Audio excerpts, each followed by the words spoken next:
हमारे पास सीक्वेंस का एक सवाल है, if A N is equal to N square find the sum of 13th and 20th term.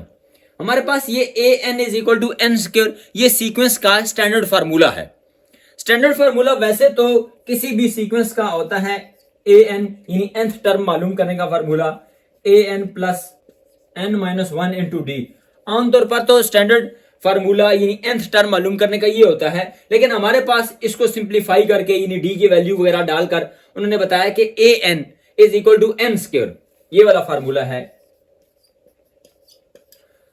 Find the sum of 13th and 20th term. हमने 13वीं और 20वीं term का सम मालूम करना है। अब सम मालूम करने से पहले हमें 13वीं और 20वीं टर्म मालूम करनी पड़ेगी। 13वीं टर्म मालूम करते हैं, A13 यानी 13वीं टर्म हो जाएगी।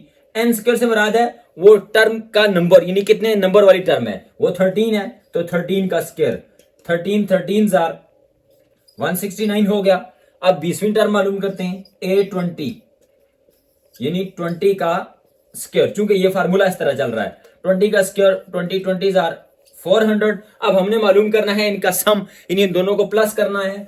169 प्लस 400 ये हो जाता है 569, यानी ऑप्शन बी।